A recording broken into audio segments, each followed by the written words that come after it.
دا سے کم مستشرقین دی دیر اعتراضونه کوي کنه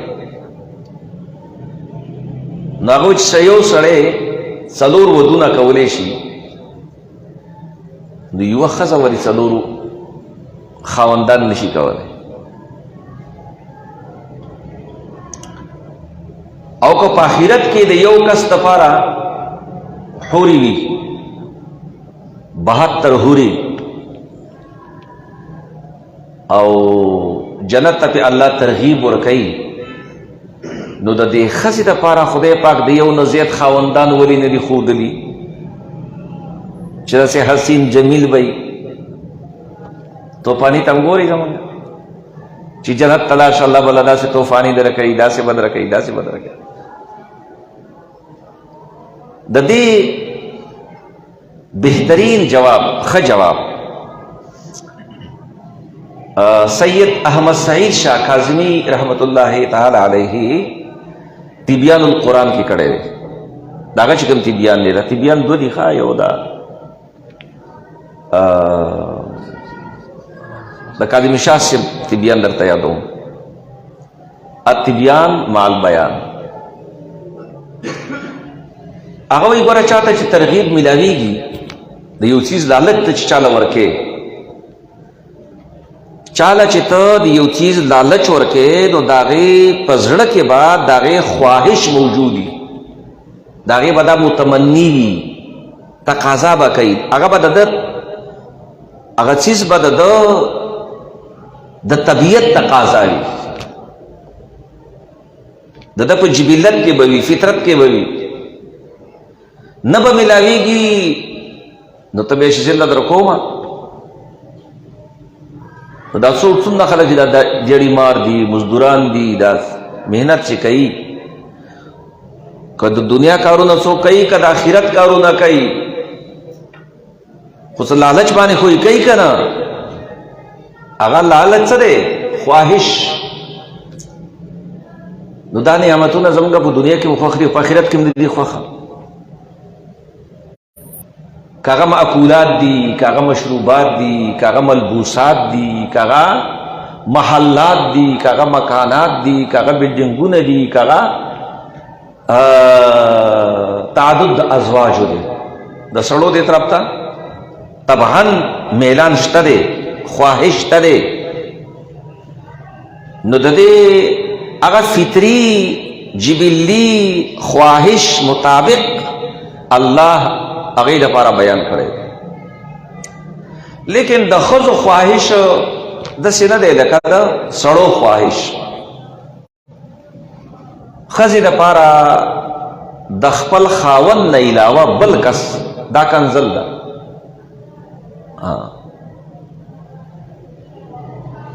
دا یاد ساتئ د یو اجنبي ښځې په زړه کې کستا عزت راځي د سړي عزت چې دا ښه سړی دی نو هغه ښه سړی دی چې کله هغه ویني او سترګې ښکته کړي هغه ښه سړی دی او د ښځې سره یو اضافي قوت شته د سړي او د ښځې دا یو فرق دی ښه ربي کریم ډېر مهربانه دی که نه ښځه ډېره یو قیمتي انمول چیز دی دا خزانه ده معدن دی او ډېره قیمتي اثاثه ده ګوره ښځه الله داسې پیدا کړې ده زموږ دین کې چې لومبی محافظ د هغې پلار دی د پلار سره بیا رور دی رور نه پس خاوند دی هغه به د هغې تمام ضرورتونه پوره کوي هغې له به کور ورکوي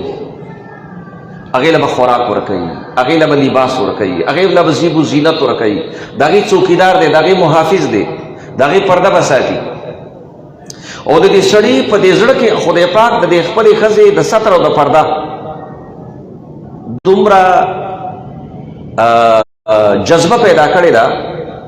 چې د ښځې مخ او بدن بل چاته ښکارېدل خو ډېره لویه خبره ده د یو غیرتمن سړي د غیرتمن سړي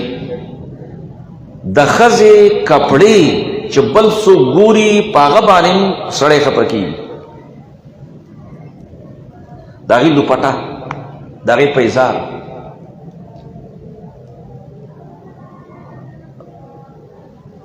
تاسو پوه شوئ؟ او د ښځې په فطرت کې، د ښځې په فطرت کې صرف یو خاوند پروت دی بس، دویم هغې دپاره کنزل دي، دویم سړی. او ښځې کې اضافي قوت الله دا پیدا کړی دی چې کله سړی معمولی حرکت هم کوي، معمولی حرکت، او هغه د خپل حدود پار کوي، ښځې په ذهن کې الله داسې یو قوت پیدا کړی دی چې هغې ته د هغه احساس کېږي، هلته هغه پاره حرکت کې راځي. دا اضافي قوت الله ورکړی. ښځه نه په دې دنیا کې د دویم خاوند، د دویم سړي خاوند نه، د دویم سړي خواهش په زړه کې لري، نه اخرت کې لري. تاسو پوه شوئ؟ دا د پاک فطرت نشانی ده، د پاک فطرت نشانی ده. اوس تاسو به وایي دا خو ډېر سړي دي، سړي غواړي، او ډېرې ښځې دي متعدد سړي غواړي. او دا کوم چې اسلام باندې اعتراض کوي دغه شان د ښځې کوي چې د هغې په سر سرتوری، هغې سړي سره چې سترګې مخامخ شي هغه سترګې نه ښکته کوي، ته به سترګې ښکته کوي. یعنې هغې چې کوم نسوانیت دی، د ښځې حسن په نسوانیت کې دی که نه، د هغې هغه فطرت بدل شوی دی، د هغې جبلت بدل شوی دی. دکې انسانیت نشته، دکې ښځولي نشته. دا داسې ده، دې مثال به ته داسې ویم لکه یو کس دی که نه، پوهول دپاره یو آسان مثال درته ویم. چا چې مخکې نه نسوار نه کړي او ډومبی ځل هغه نسوار په خوله کې کېږي، نو د باندې به چکر راځي. دا چې کوم ځای کې ناست دي که نه، هغه ځای به ټینګوي، سر به ورباندې ګرځي، هغه وایي زه تاویږم، تاویږي بیا د باندې اوټۍ ولګي. ډېر په مشکله باندې دا خپل واپس خپل حالت له راځي. خو چې کله دا نسوار مقرر بار بار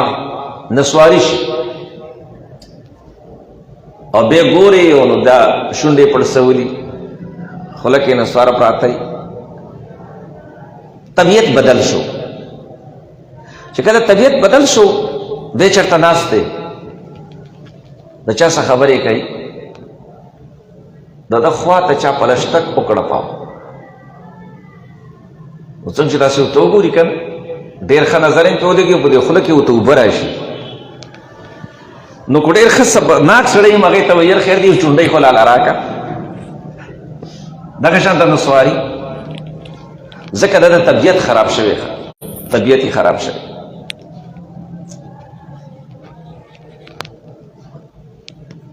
نو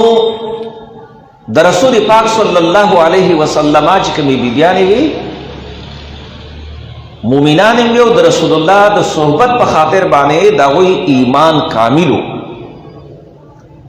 نو چې کله ایمان کامل وي نو بنده خپل جذبات د شریعت تابع کوي. زمونږ دین خو دینی فطرت دی که نه، موږ ته چې دی کې کوم احکام تکلیفیه باندې تکلیف ملاویږي، د هغې وجه دا ده چې موږ د دین اسلام نه لږ لرې وتلي وو. ځکه د ښې معاشرې د ښه ماحول کې د پاتې کېدو کوشش کوئ. ګنده ماحول کې پاتې شوئ نو په ګنده طرف باندې به لاړ شئ.